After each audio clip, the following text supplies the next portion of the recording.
저도 이제 은퇴한 지가 5년째가 됩니다. 은퇴할 당시만 하더라도 전혀 은퇴한다는 생각, 아쉽고 서운하다는 생각, 그런 마음도 없이 은퇴할 당시에 은퇴사를 했던 것처럼 하나님이 그동안 저에게 허락해 주신 목회라는 이 마당을 이제 접고 하나님이 새롭게 허락하실 제2의 마당으로 가서 한판 놀아보겠습니다. 그렇게 제가 은퇴사를 했습니다. 그리고 한 목사로서 뿐만 아니라 한 크리스찬으로서 목사였을 때는 성도들의 사랑을 받고 보호를 받고 존경을 받고 나름대로 먹고 살아가는 거 모든 것 다 큰 걱정 없이 그렇게 지내왔고 그랬지만 이제 그런 한 목사가 아니라 한 크리스찬 목사로서 그동안 성도들에게 세상을 이겨야 된다, 죄짓지 말고 살아라, 욕심내지 말아라, 하나님만 바라봐라, 그렇게 수도 없이 수십 년 동안 전해왔던 설교와 부탁과 권면의 말처럼 나도 그렇게 살아볼 수 있을까?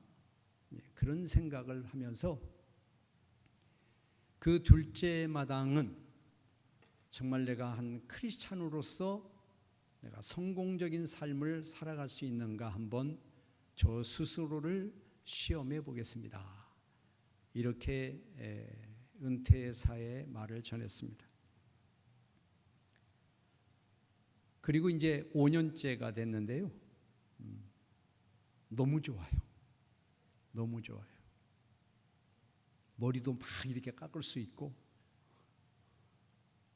누구 시선 의식하지 않고 내가 하고 싶은 거 할 수 있고 어디 목회를 하면 어디 그렇습니까?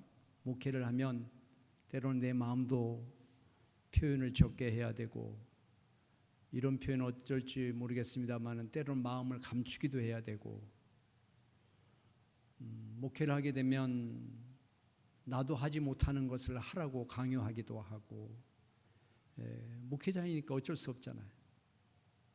그런데 이제 은퇴하니까 그런 게 없으니까 일단 좋아요. 없어요. 새벽기도 가고 싶으면 어느 날 그냥 마음이 가야 돼 하면 가고 어떤 때는 늦잠 자면 안 가고 그런 부담도 없어요. 그래도 은퇴자로서 살면서 하루 종일 뭐 합니까? 집에서 아무것도 안 하고 그냥 와이프하고 얼굴만 바라보고 있나요? 그럴 수는 없잖아요. 그럼 지겨워요. 그래서 이제 뭘 할까 고민도 많이 하고 기도하다가 우리 임남선 목사님께서 저에게 하나를 추천을 해 주셨어요. 김 목사, 쿠팡 배달을 한번 해봐. 뭔 소리야? 그랬더니 당신이 들은 정보를 얘기를 해 주시는 거예요. 언뜻 들으니까 그래? 그건 한번 해보자 하고 쿠팡 배달을 한 1년 정도를 쿠팡 배달을 했습니다. 얼마나 좋은지 몰라요. 뭐가 좋았냐? 일단 일을 하고 돌아오면 집에서 이제 저녁 가까이 될 무렵에 저녁을 먹는데 그렇게 감사해요. 그 한 끼가 그렇게 감사한 거야. 물론 목회를 할 때도 하나님이 주신 감사가 있죠. 많은 감사가 있죠. 그런데 그것과는 또 차원이 달라. 질이 달라요. 밥 한 숟갈 뜨는데 얼마나 이게 감사한지 말이죠. 그리고 제가 어릴 때에 우체부가 되는 게 꿈이었어요. 3가지 소원이 있었어요. 어릴 때야 소원이 자주 바뀌지 않습니까?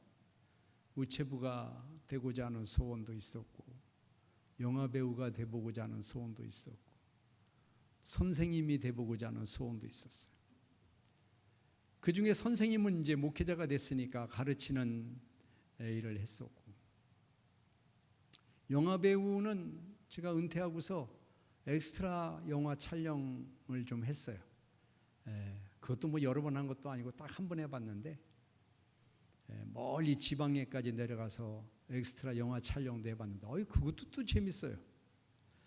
그리고 이제 쿠팡을 하게 됐는데 우체부 같아요. 가면서 막 그렇게 막 기도가 나와요. 이 물건을 기다리는 사람이 얼마나 기다릴까. 그 앞에다가 물건을 놓고 사진을 딱 찍고 돌아오는 건데, 딱 놓고 돌아올 때 그 심정이 너무 좋아요. 저도 이해할 수 없을 정도로 왜 이렇게 좋지?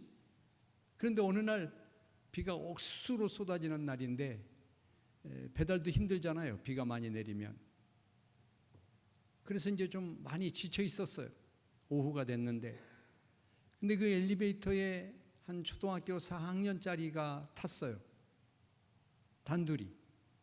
저를 이렇게 쳐다보더니 이 녀석이 저한테 아저씨 힘드시죠? 이렇게 말을 하는 거예요.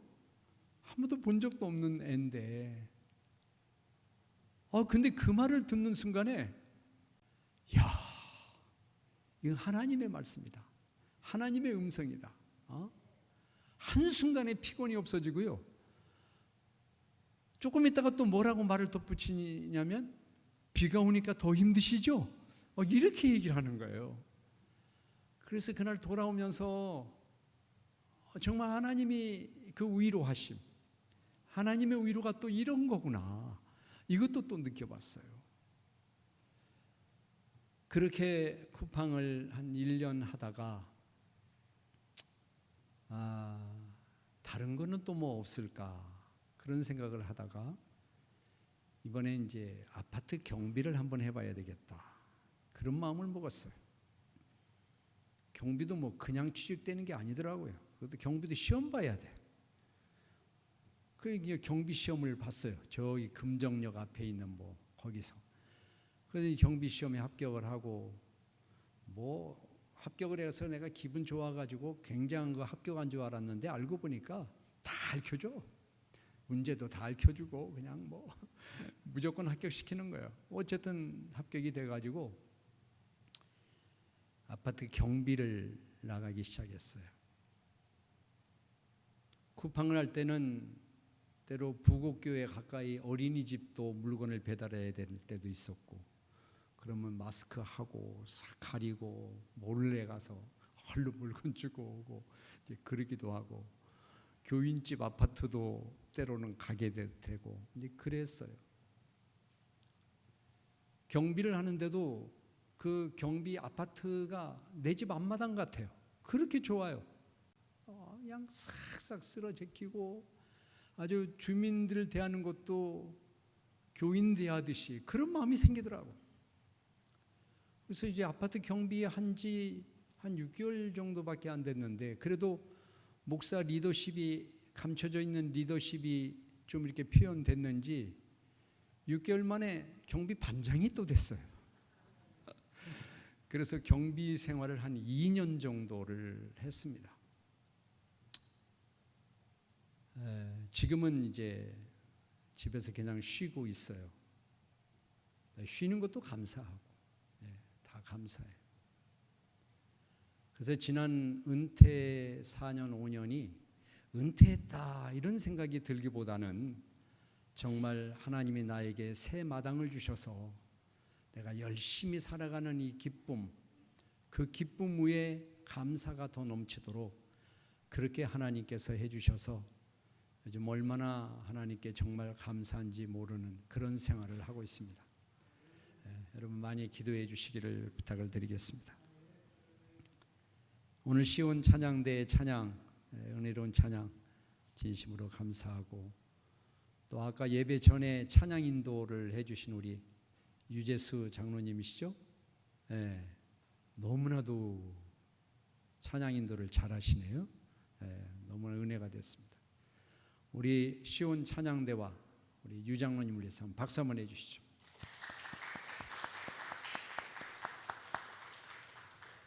지난달에는 저희 지방에 슬픈 일이 있었습니다. 여러분도 들으셨을 텐데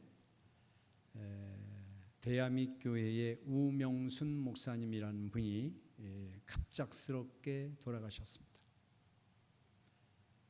발견은 수요일 날 했으니까 주일 예배를 드리고 나서니까 월요일 날 소천을 하셨는지 화요일 날 그러셨는지 그거는 알 수가 없지만 어쨌든 수요일 날 발견이 되었습니다. 그분은 저하고 나이도 같아요. 53년생.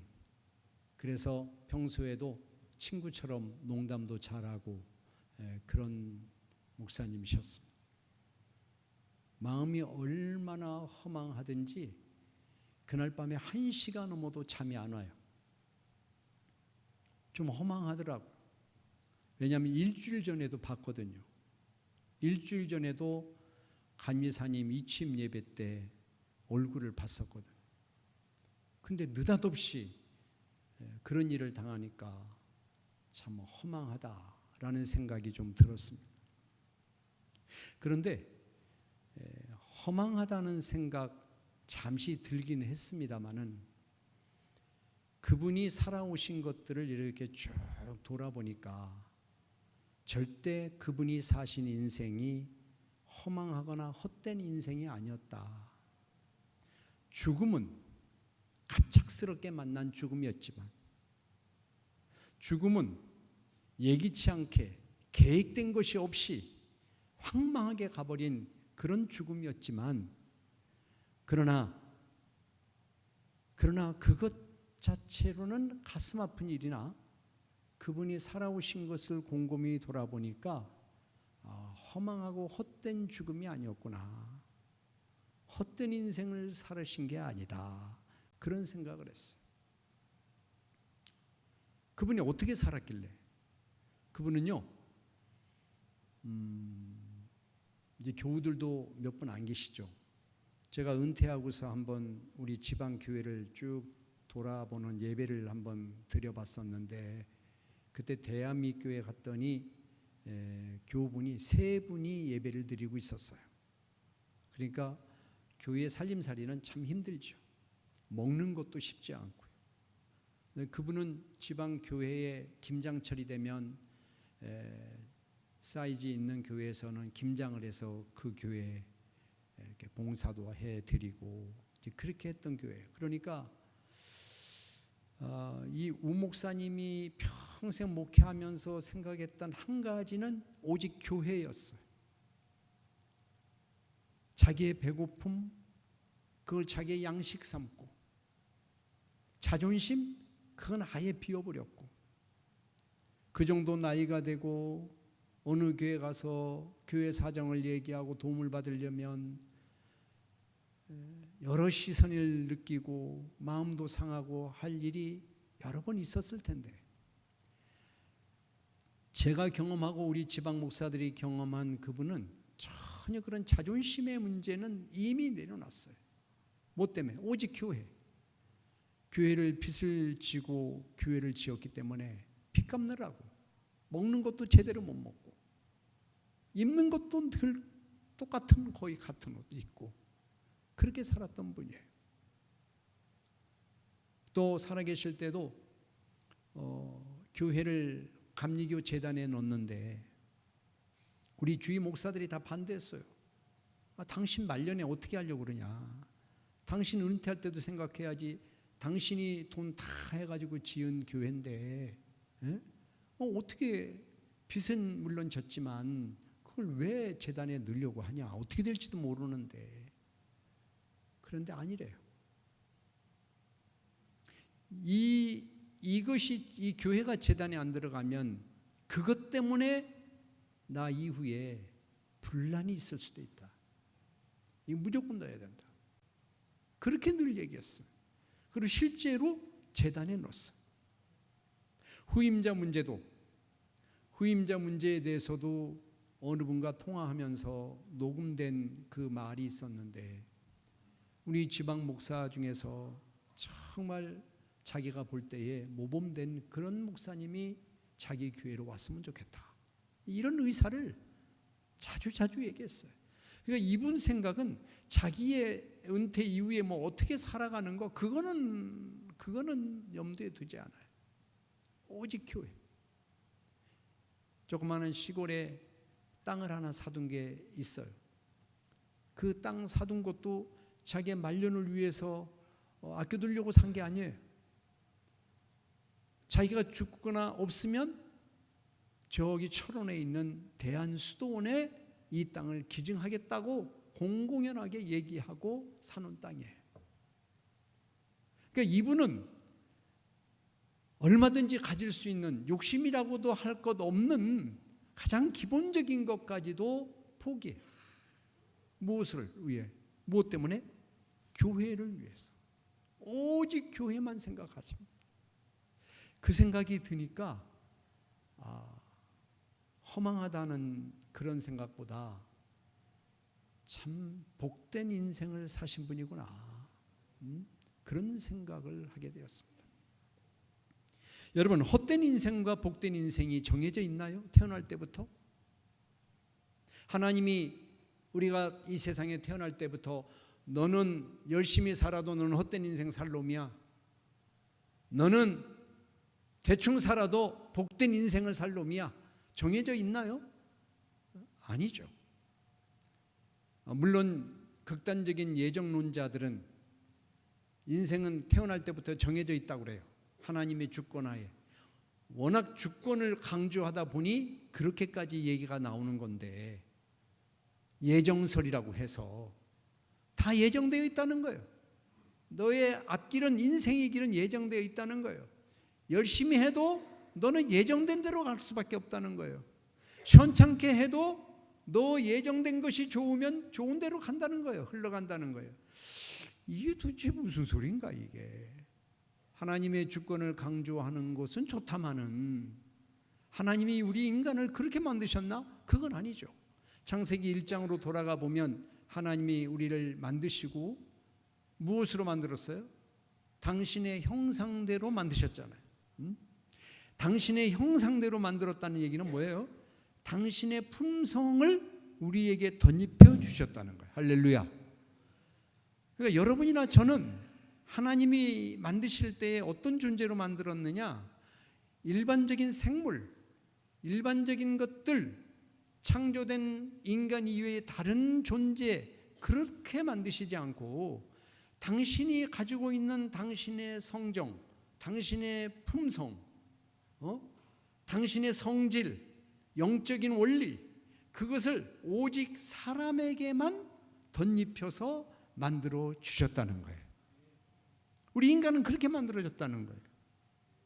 그리고 그 인간을 만드시고 뭐라고 말씀하셨어요?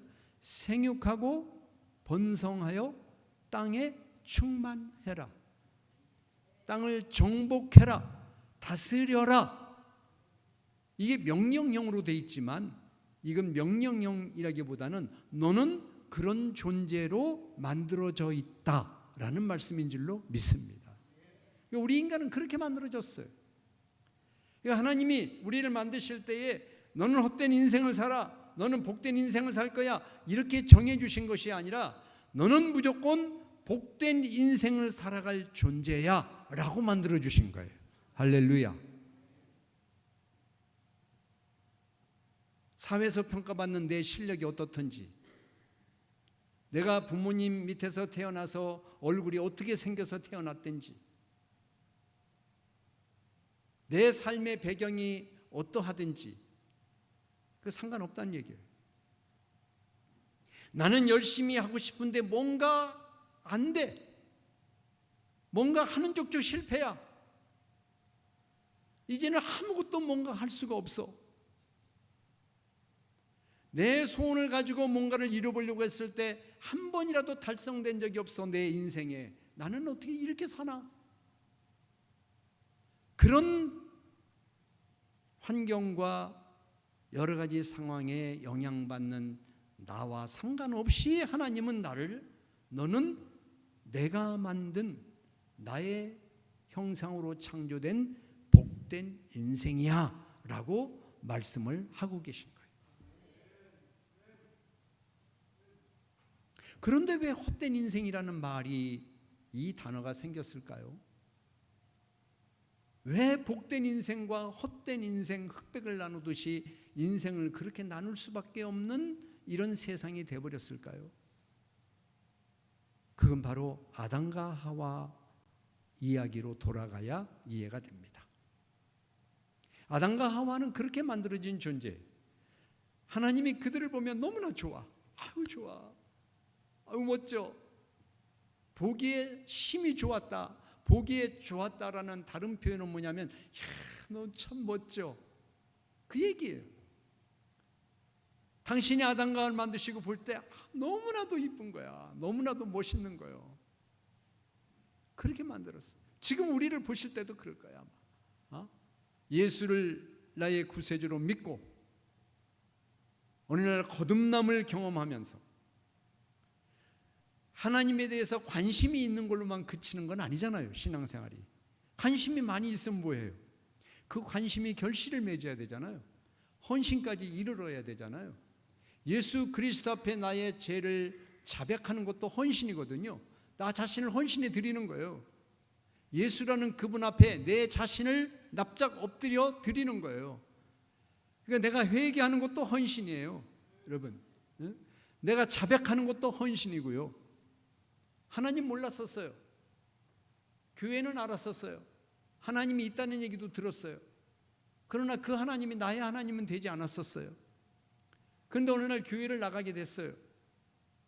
교회를 나갔는데 그 교회를 나간 어느 날, 어떤 이는 1년 후, 어떤 이는 10년 후, 어떤 사람은 며칠 후가 될 수 있겠는데 하나님을 만난 거예요. 여러분들도 다 그런 경험을 하시잖아요. 저도 예전에 청년 시절에 예수를 믿게 됐는데 고등학교 2학년 때부터 예수를 믿었어요.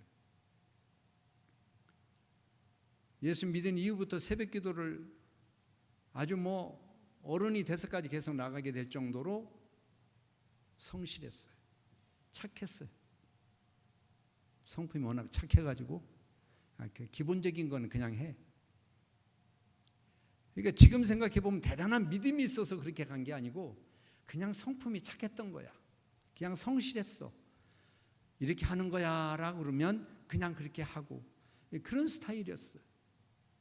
그런데 그렇게 신앙생활을 하다가 어느 날 청년회장이 됐는데 친구 녀석이 한 번 나한테 와서 그렇게 나한테 질문을 하나 던져요. 봉균아, 너 믿음이 있어? 나한테 그렇게 얘기하는 거예요. 걔는 중학교밖에 안 나왔어. 그때 마음에 어떤 마음이 들었냐면, 이 새끼가 속으로 내가 지금 청년회장인데 나한테 믿음이 있냐고 물어봐? 끼고 있어. 이러고 헤어졌어요. 그냥 생각도 안 했죠. 그리고 한 몇 달 후에 다시 그 친구를 만나요. 그 친구는 자주 교회 오는 친구도 아니야. 근데 그 친구 오더니 또 나한테 또 묻는 거예요. 봉균아, 너 구원받을 믿음이 있는 거냐? 이렇게 물어봐요. 그런데 그 순간은 이상하게 이놈이 그런 생각보다는 나를 돌아보게 됐어요. 뭐? 구원받는 믿음? 그 뭐야? 믿음은 믿음이지 뭐 새삼스럽게. 그리고 집에 돌아오는 내내 그 생각이 떠나지를 않아. 그리고 내 마음을 다 뒤져봤어요. 이게 믿음인가? 이게 믿음인가? 내가 열심히 했던 거 이게 믿음인가? 세례 받을 때 이게 믿음인가? 부흥회 때 은혜 받았던 거 이게 믿음일까? 막 뒤져봤는데 이상하게 그때는 그 어떤 것도 믿음을 찾아볼 수가 없었어. 아니야, 내 열심이었어 알고 보니까. 그러면서 그때부터 내 마음이 지옥이 됐어. 밥맛이 없어요. 밥맛이 없어. 내가 믿음이 없다니 나도 못 믿겠어. 나를. 아니 내가 믿음이 없다면 무슨 소리야 이거. 근데 내 마음이 그렇게 돼. 마음이. 그래서 그때부터 성경을 보기 시작했어. 집중적으로 본 성경이 요한복음의 말씀이에요. 요한복음을 한 100차례는 읽었을 거예요. 그 고민이 한 두어 달 계속됐어요. 하여튼 성경 열었다 하면 요한복음 보는 거예요. 그 말씀 보는 거예요. 믿음이 없다고? 무슨 소리야? 주님은 뭐라고 말씀하시죠? 그러다가 어느 날 요한복음 8장에 간음한 여인의 장면에 이르게 돼요. 간음한 여인의 이야기를 쭉 풀어가는 중에 예수님이 이 여인에게 던진 말이 있었어요. 여자여,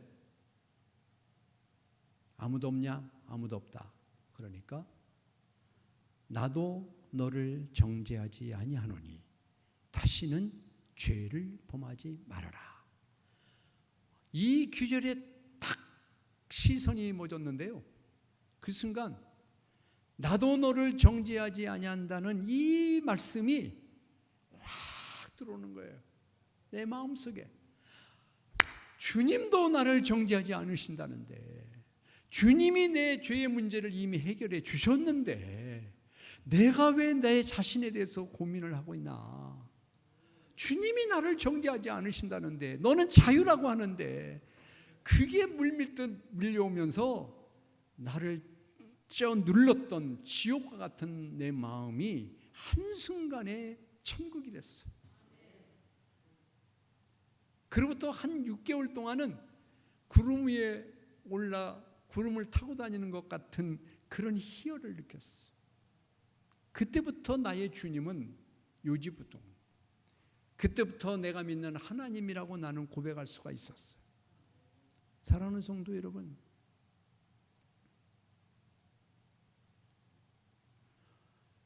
하나님이 아담과 하와에게 주셨던 복된 인생의 기회를 아담과 하와는 놓쳤어요. 왜 놓쳤느냐? 사탄의 미혹을 받아 놓쳤어요. 사탄의 미혹이 어떤 미혹이었느냐? 결정적으로 너도 눈이 밝아질 거야. 누구처럼? 하나님처럼. 너도 하나님처럼 눈이 밝아져. 그러니 뭐고? 이 말이 하나님의 말씀보다도 더 마음을 끌리게 했어요. 여러분, 그게 뭘까요? 그 마음이 어떤 마음일까요? 너도 하나님처럼 될 거야. 너 눈이 밝아질 거야. 그게 굉장한 매력이었던 거예요. 그건 아담과 하와뿐만 아니라 우리들에게도 마찬가지예요.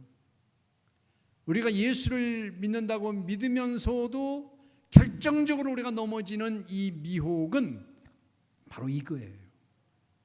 너도 누구처럼. 이 자아의 문제예요. 여기에서 실패한 거예요. 아담과 하와는. 그 아담과 하와 실패 이후에 모든 이 땅에 태어난 영혼들은 하나님의 형상을 제대로 갖지 못하고 깨어진 형상을 가지고 태어나요.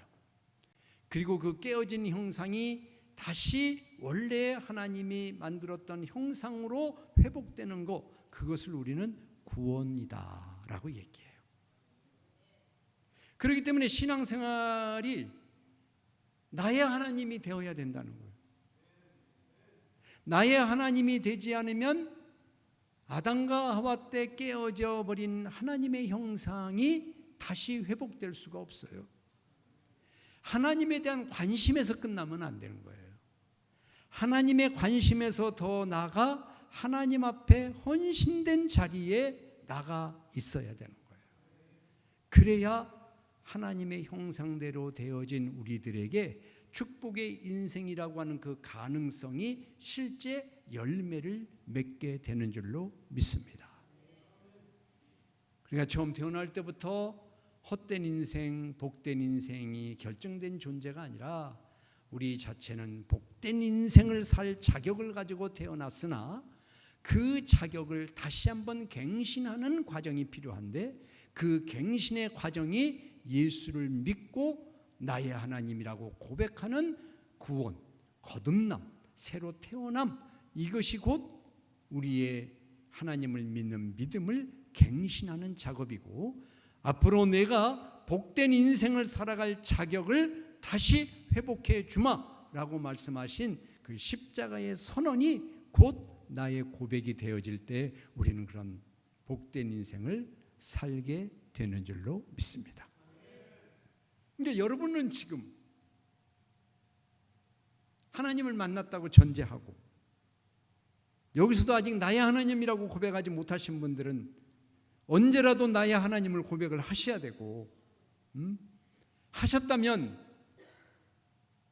하나님 나의 하나님입니다, 나는 하나님 때문에 삽니다, 그렇게 우리가 고백을 한다면 나의 상황이 어떻든지 상관없이, 여러분이 평가받고 있는 세상의 평가로서 실력이 어떠하든지 상관없이, 여러분들이 누리는 세상 사람들이 말하는 소위 부라고 하는 그 누리는 정도가 어떠한지에 상관없이 우리는 모두가 다 복된 인생의 길을 걸어가고 계시는 줄로 믿습니다. 이런 복된 인생이 아담과 하와를 공략했던 사단처럼 지금도 우리를 공격해요. 지금도 계속 공격해요.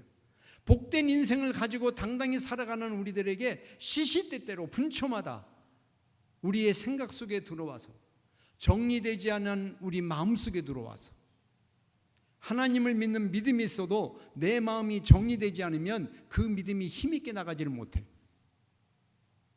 내 마음이 언제나 하나님 앞에 깨끗하게 정리되어 있어야 어떤 헌신을 해도 그 헌신이 힘이 있고 열매를 얻고, 누구와 교제를 해도 내 안에서 그리스도의 향기가 나오는데, 내 마음이 정리가 안 되고 하나님을 믿긴 믿어도 내 생각이 엉뚱한 데 가 있고 정리가 안 돼 있으면요, 믿음이 제대로 표현이 안 돼. 여러분의 헌신이 자아의 자랑으로 끝나요. 그래서 우리는 그럼 어떻게 해야 할까? 어떻게 해야 할까? 성경을 보면 복에 대한 말씀이 참 많죠. 신약에도 보면 예수님께서 직접 복에 대한 말씀을 하신 장면이 있는데 마태복음 5장입니다. 마태복음 5장 산상수훈의 팔복에 대한 말씀을 해요. 마음이 가난한 자, 온유한 자, 청결한 자, 긍휼히 여기는 자, 등등 8가지가 있어요. 거기서 예수님 말씀하실 때의 복은 복의 성질, 복의 성격, 복이라는 게 내가 말하는 복이 어떤 것인지 아니 제자들아? 라고 말씀하신 거예요. 우리가 지금 보통 세상 사람들이 생각하는 복과는 차원이 달라요.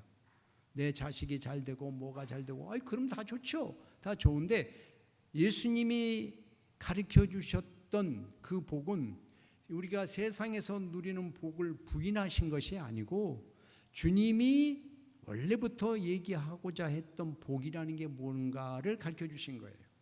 그래서 복은 마음이 가난해지는 거다, 복은 마음이 청결한 거다, 복은 온유한 거다. 그러면 온유하고 청결하고 가난하고 이런 사람들이 또 누리는 은혜가 또 있잖아요.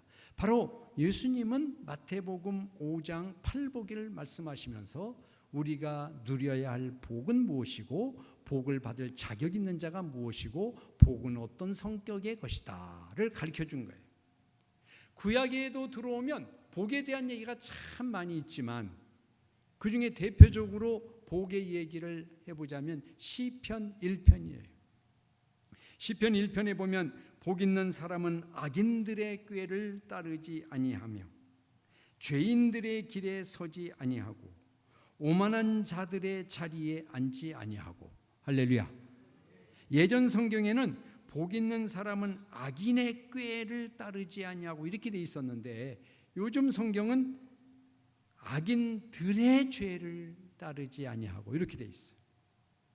또 죄인의 길에 서지 아니하라고 옛날 성경은 돼 있는데, 지금 성경은 죄인들의 길에 서지 아니하고 복수로 돼 있어.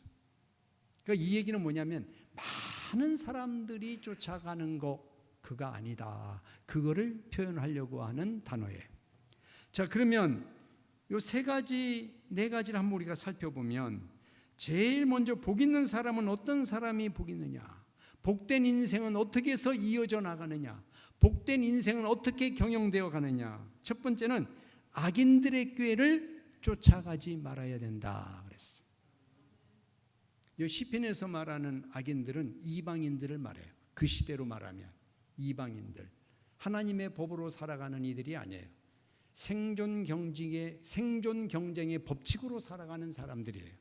그게 이방인들이에요. 우리는 생존 경쟁의 방법으로 살아가는 게 아니에요. 우리는 어떤 방법으로 살아가요? 우리는 은혜의 방법으로 살아가는 줄로 믿습니다. 할렐루야. 달라요. 이 시대 사람들이 이방인들을 바라본 것은 생존 경쟁의 법칙을 가지고 살아가는 사람들의 꾀, 방법 따라가지 말아라. 세상 사람들이 다 상식적으로 이런 방법이 옳다 해도 그 방법이 하나님의 법칙인 은혜의 법칙에서 벗어나 있다 하면 그것이 나에게 이익이 돼도, 그렇게 해야 내가 빨리 출세를 해도, 그렇게 해야 빨리 내가 집을 빨리 청산할 수 있어도, 그렇게 해야 내가 손해를 안 봐도 그거를 따라서는 안 된다. 너는 은혜의 방법을 따라야 된다. 믿으시기를 축원합니다.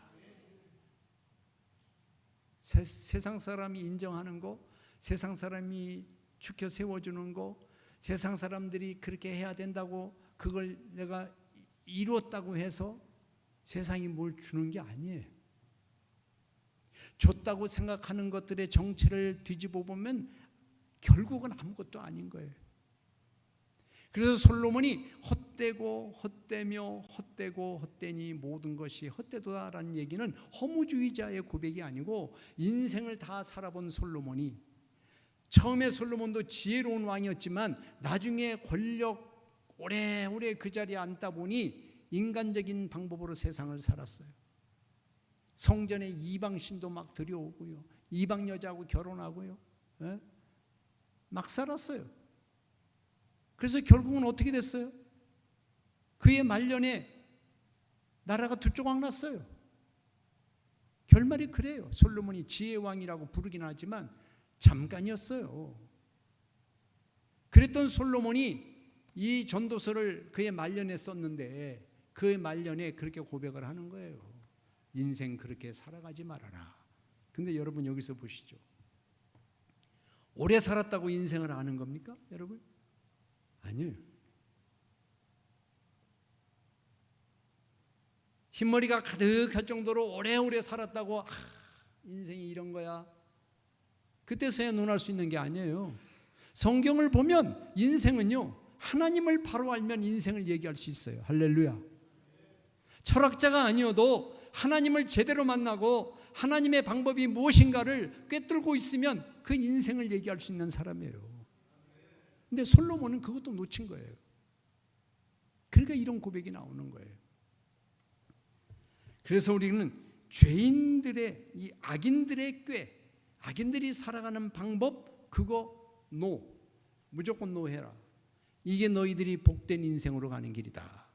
두 번째, 죄인들의 길에 서지 아니하며.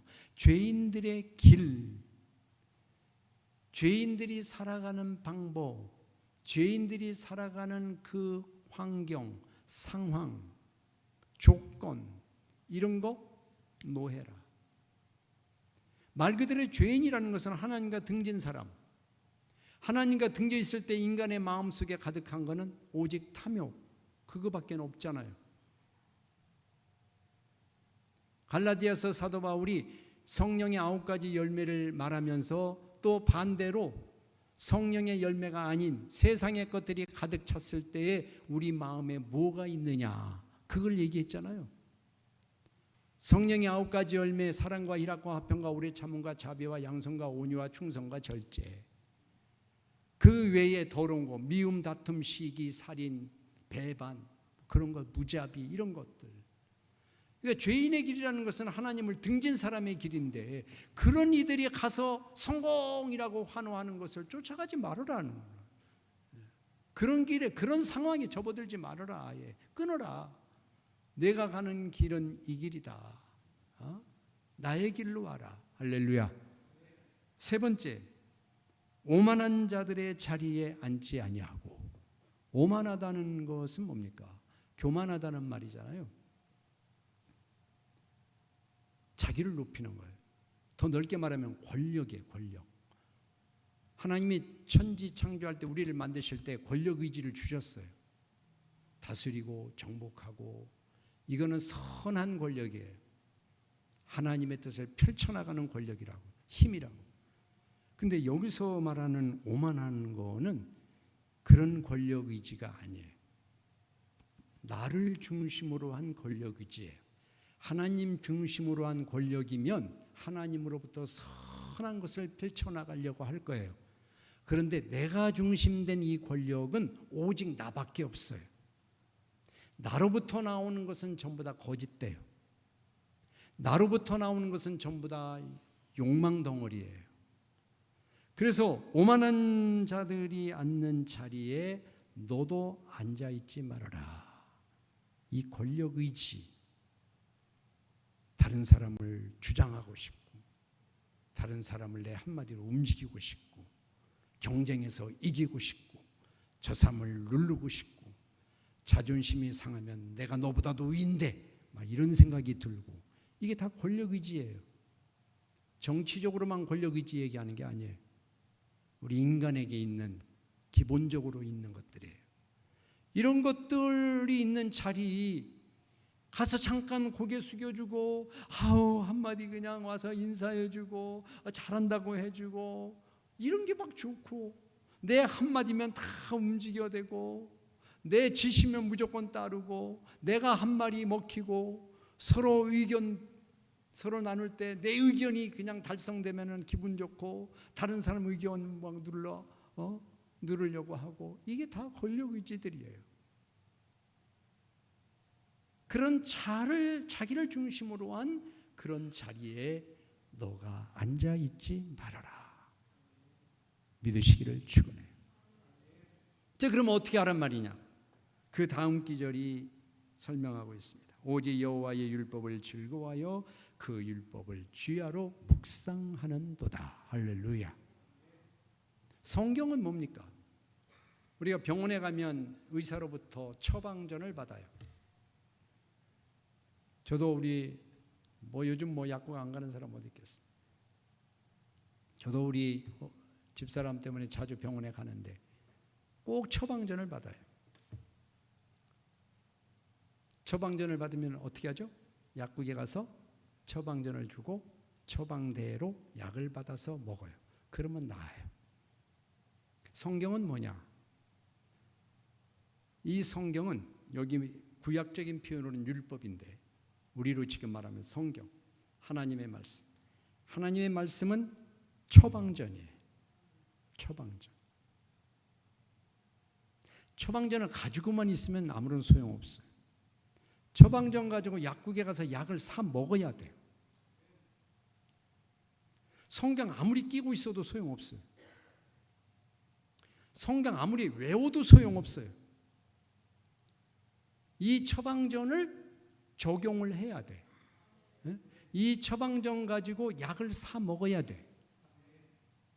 하나님의 말씀이 처방전인데 이 처방전을 실행해야, 하나님의 말씀대로 내가 한 발자국이라도 내디디면서 정말 내가 이 말씀을 지키기가 어렵지만 그래도 내가 복된 인생을 살아야 돼. 나는 복된 인생을 살 수 있는 자격을 얻은 자야. 내디디면 처방전을 사용하는 거예요. 할렐루야. 그러면 약 먹고 낫는 거예요, 여러분. 그러니까 이 하나님의 말씀을 멀리해서는 안 돼요. 아까도 말씀드렸지만 관심만 가져가지고는 안 돼요. 성경 통독 아무리 많이 해도, 성경 암송대를 수없이 많이 해도 그 말씀이 나에게 처방전이 되어서 나에게 맞는 처방전으로 활용을 해야 이 성경 말씀이 나를 살리는 약이 되고 나를 살리는 힘이 되는 줄로 믿습니다. 이것이 바로 우리를 계속해서 복된 인생으로 만들어갈 수 있는 방법이에요. 방법. 사랑하는 성도 여러분, 여러분 모두는 지금 복된 인생을 살 수 있는 자격을 취득했습니다. 할렐루야. 그 자격증 농 속에 넣어놓지 말고 그 자격증을 활용을 해요. 하나님의 처방전인 말씀을 늘 활용하고 실천하고 실행해서 이것을 약으로 먹고 정말 내가 삐뚤빼뚤하지 않고 곧장 하나님이 우리에게 예비해 주신 복된 인생의 길로 가실 수 있는 그런 헌신으로 이어지시기를 주님의 이름으로 축원을 드립니다. 은혜로우신 아버지 하나님, 주의 은혜와 사랑을 진심으로 감사합니다. 우리를 복된 인생으로 살 자로 불러주시고 그 길을 걸어갈 때 위험한 것을 끊어주기 위해서 처방전인 하나님의 생명의 말씀을 주시고 그 말씀대로 살아가는 자에게 넉넉한 것들로 허락하여 주신 아버지 하나님, 진심으로 감사드립니다.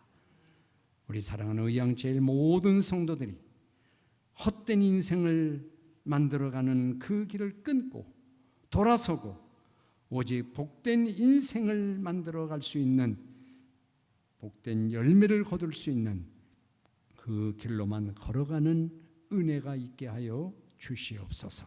예수님의 이름으로 기도하옵나이다. 아멘.